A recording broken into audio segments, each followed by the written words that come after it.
Selamat petang, salam sejahtera. Terima kasih karena bersama dengan saya di Nazlin Unity Channel. Saudara-saudara sekalian, rombakan kabinet Anwar Ibrahim akhirnya semakin menjadi kenyataan. Menjadi tanda tanya kepada kita semua ialah siapa, apa, dan bagaimana bentuk kabinet baru Anwar Ibrahim tersebut. Apa ramalan daripada Anda? Mungkinkah ada beberapa orang menteri ataupun timbalan menteri yang mungkin akan dipecat, digugurkan daripada jawatan mereka? Ataukah ada beberapa strategi yang mungkin diatur oleh Anwar Ibrahim bagi mengukuhkan lagi kekuatan dan kekuasaan kerajaan perpaduan Anwar Ibrahim ini? Hari ini disampaikan kepada anda melalui Harapan Daily.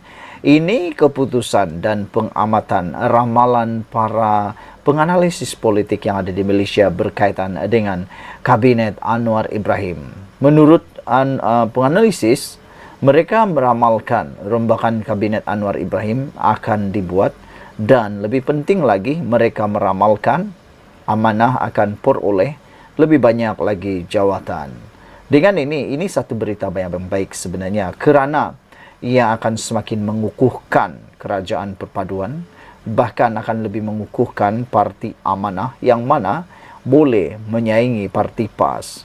Saudara-saudara sekalian, para penganalisis politik meramalkan amanah akan memperoleh lebih banyak jawatan kabinet di dalam rombakan kabinet. Jika berdasarkan peruntukan kerusi kepada parti politik, ia harus kembali kepada amanah. Memandangkan parti tersebut memperoleh kemenangan berganda di Pulai dan Simpang Jeram, kata Profesor Sains Politik USM Dr. Ahmad Fauzi Abdul Hamid, lapor Melemel. Anwar tidak berdepan dengan kekurangan pilihan dalam parti tersebut. Dari bekas Menteri Datuk Seri Dr. Zulkifli Ahmad hingga ahli parlimen terbaru mereka iaitu Suhaizan Kayat, Anwar tidak akan memilih DAP kerana tindakan tersebut akan membuka peluang tuduhan anti Melayu terhadap dirinya sewaktu UMNO berdepan cabaran mempertahankan pelanggai.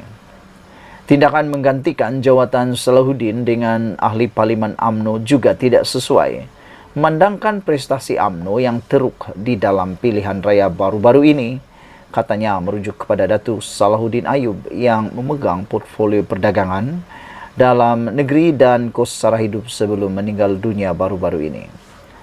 Penyelidik kanan Nusantara Academic for Strategic Research Azmi Hassan pula berkata, Anwar perlu menunjukkan komitmen dalam membawa perubahan dengan mengeluarkan mereka yang kurang berkesan sebagai menteri. Yang ini saya turut setuju.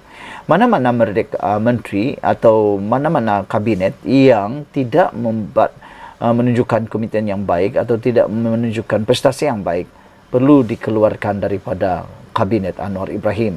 Ahmad Fauzi turut menambah bahawa sekiranya Perikatan Nasional membentuk kerajaan, mereka akan bertindak sama seperti kerajaan kerana faktor persekitaran ekonomi global. Dalam pada itu, penyelidik kanan Singapore Institute of International Affairs OASUN berkata, terdapat keperluan untuk membawa masuk individu yang mempunyai latar belakang keuangan yang kukuh seperti ahli parlimen Titi Wangsa Datuk Seri Johari Ghani kerana ia akan memperkukuhkan keyakinan pemain industri. Semalam, Timbalan Perdana Menteri Datuk Seri Ahmad Zaid Hamidi memberi bayangan bahawa rombakan kabinet akan dibuat tidak lama lagi. Dalam perkembangan terkini atau berkaitan, ada desas-desus mengatakan wakil MCA dan MIC akan turut menyertai barisan kabinet kali ini. Barisan Nasional dalam kabinet ketika ini diwakili oleh UMNO dan PBRS. MCA mempunyai dua wakil iaitu Datuk Seri Wee Ka Siong Airitam dan Datuk Seri Wee Jek Seng Tanjung Piai. Ka Siong ialah Presiden MCA. MIC pula mempunyai seorang wakil, Datuk Seri M. Saravanan Tapah yang juga adalah timbalan Presiden partinya. Ka Siong dan Saravanan pernah menjadi menteri, manakala Jek Seng pernah menjadi timbalan dalam pentadbiran terdahulu. Sekian dulu untuk kali ini. Jangan lupa tinggalkan komen anda, sila tekan butang subscribe. Malaysia kita punya, kita jaga sama-sama cintai Malaysiaku. Bye-bye. Selamat petang, salam sejahtera. Terima kasih karena bersama dengan saya di Nazlin Unity Channel. Ini pastilah memberikan tamparan paling besar keputusan terkini di mahkamah yang mana telah menyebabkan Mahathir Mohamad kalah terhadap Anwar Ibrahim berkaitan dengan kes saman RM 150 juta. Mahkamah memutuskan bahawa menolak permohonan Mahathir untuk mengarahkan Anwar kemukakan dokumen. Akhirnya Anwar menang terhadap Mahathir Mohamad untuk peringkat yang awal. Mahkamah Tinggi di Kuala Lumpur hari ini menolak permohonan Dr. Mahathir Mohamad supaya Anwar Ibrahim mengemukakan dokumen yang dirujuk dalam penyataan pembelaannya dalam satu saman fitnah. Pada 3 Mei lepas, Dr. Mahathir menyaman Anwar Ibrahim berhubung ucapan Perdana Menteri yang ke-10 itu di Kongres Nasional Khas Malaysia Madani, pelaksanaan sebuah idealisme pada Mac lepas. Pesuruhjaya Kehakiman Zahra Hussain menolak permohonan Dr. Mahathir supaya Anwar selaku defendant menyerahkan dokumen yang dikaitkan dengan saman fitnah tersebut.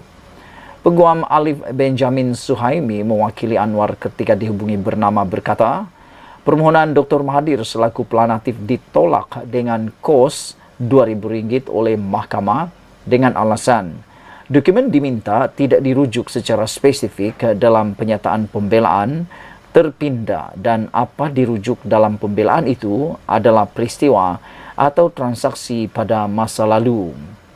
Namun, jika ada dokumen-dokumen yang dinyatakan itu, ia akan menjadi pembelaan Anwar dan perlu dikemukakan ketika pengurusan kes di peringkat pra-perbicaraan, kata beliau.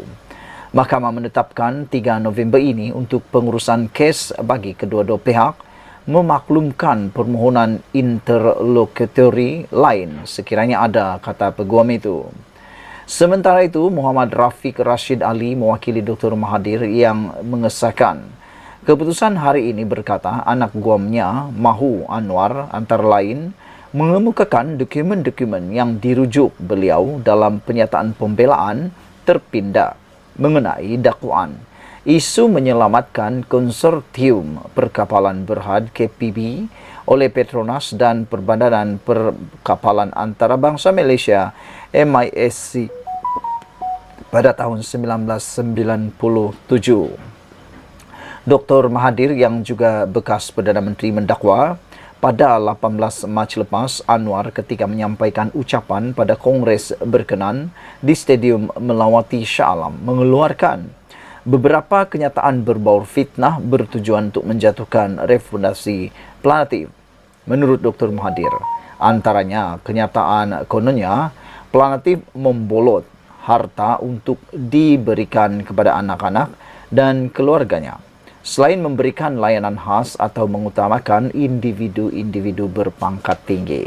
Saudara-saudara sekalian, ada orang meramalkan bahawa Mahathir tak mungkin akan kalah di mahkamah kerana beliau adalah seorang yang berpangkat Tun, yang mana gelaran paling tertinggi di Malaysia, pangkat tertinggi yang paling ada di Malaysia, dan juga kerana kewibawaan beliau. Namun demikian, ini bukti bahawa mahkamah di Malaysia adalah bebas. Mereka tidak dipengaruhi oleh apa-apa pangkat maupun kedudukan seseorang itu.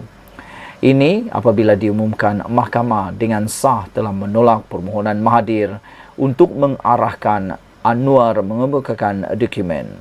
Netizen menulis, harap-harap Mahathir tidak meroyan pada malam ini. Sekian dulu untuk kali ini. Jangan lupa tinggalkan komen anda. Sila tekan butang subscribe. Malaysia kita punya. Kita juga sama-sama cintai Malaysiaku. Bye-bye.